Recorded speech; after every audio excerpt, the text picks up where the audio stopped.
와이타임스 뉴스입니다. 우리 시청자들께서 꼭 알아야 될 뉴스, 정말 관심을 가져야 될 뉴스들만 콕콕 찍어서 여러분께 소개를 해드리고 있습니다. 오늘의 와이타임스 뉴스, 우한폐렴에 관련돼 가지고 문재인 정부가 승기를 잡았다 그랬죠. 그런데 이것도 쇼였습니다. 지금 문재인 정부는 중국 눈치 보기에다가 대북 지원 논란까지 나오고 있습니다. 정말 이 정부를 믿을 수 있을지 모르겠습니다. 만약에 이게 우한폐렴이 아니라 일본 폐렴이었다면 어떻게 됐을까요? 집권 여당인 민주당 이인영 원내대표가 우한폐렴의 확산과 관련해 가지고 승기를 잡았다 그러면서 정부가 잘 대처해 가지고 감염 확산을 억제하고 있다, 이렇게 홍보를 했습니다. 그리고 문재인 대통령이 서울의 한 보건소를 찾아서 서울시장한테 메르스 사태도 경험하셨는데 지자체와 중앙정부 간, 민관 간 이런 협력 체제가 잘 되고 있느냐, 이렇게 물으니까 박원순 시장이 뭐라고 그랬냐면 경험과 학습 효과가 있어서 훨씬 더 잘하고 있다, 그러면서 과거와는 비교할 수 없을 정도라, 이렇게 말을 했습니다.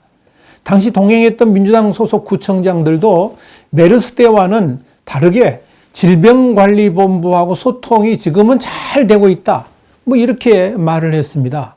그런데 정작 우한폐렴 중앙사고수습본부 부본부장을 맡고 있는 복지부 차관은 6일날 엉뚱하게도 신종 감염병의 국내 유입이 계속 확대되고 있다, 그러면서 지역사회로의 확산 가능성이 점점 커지고 있어서 비상한주의가 요구된다라고 그랬습니다. 질병관리본부는 우한폐렴 정보를 윗선에는 즉각적으로 보고하면서도 국민들한테는 제대로 공개하지도 않고 있습니다. 그래서 국민적 불안감은 점점 더 커져가고 있습니다. 확진 환자들의 동선도 제대로 알려주지 않고 있습니다. 이젠 자택 격리자만 1000명을 넘어섰습니다. 지금 중국 우한에서 무증상 입국을 했던 중국인들이 2주 뒤에 확진되는 상황까지 나오고 있습니다. 더더구나 함께 왔던 우한발 중국인 30여 명의 행방은 지금 전혀 모르고 있습니다. 이제는 어디서 누구로부터 우한폐렴이 전염될지도 모르는 불안한 상황으로 점점 번져가고 있습니다. 지역 전파 감염 가능성이 더욱더 커지고 있는 상황입니다. 이젠 그야말로 재수 없으면 걸릴 수 있다는 그런 말이 나옵니다. 그런데 문재인 정부는 이 와중에 북한과의 공동 반격으로 해서 대북 지원을 하자고 나서고 있습니다. 중국인들의 입국 제한을 확대하자는 주장에 대해서도 중국 눈치 보기만 하면서 이걸 미루고 있습니다. 오히려 우리 국민들도 없어서 사용하지 못하고 있는 마스크 300만 장을 통 크게 중국에 보냈습니다. 사실상 정부가 주도적으로 보낸 것이나 다름없습니다. 그래도 정부는 잘 되고 있다고 말합니다. 정부를 믿으라고 합니다. 진짜 이런 정부를 믿을 수 있을까요? 자, 뉴스 쪼개기입니다. 오늘 말씀드린 이 뉴스에 대해서 와이타임스 시각을 아주 통철하게 분석해서 여러분께 전해드립니다. 우한폐렴 앞에 서 있는 문재인 정부는 국민 안전보다 선거가 더 우선이고 국민들에게 거짓 정보를 흘리면서 쇼를 하고 있습니다.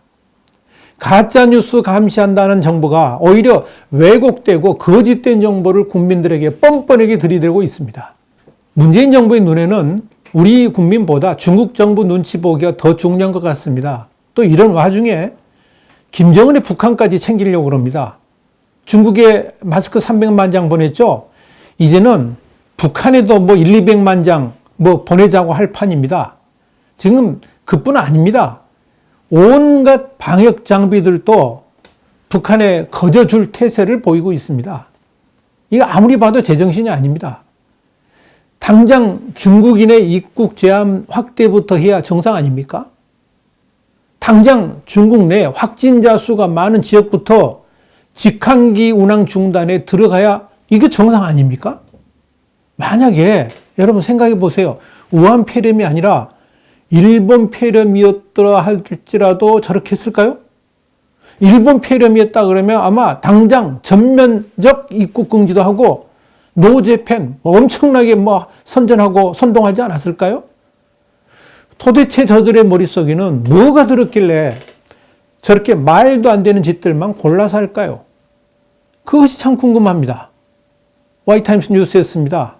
다음 시간에 더 핫한 뉴스로 여러분을 찾아뵙겠습니다. 감사합니다.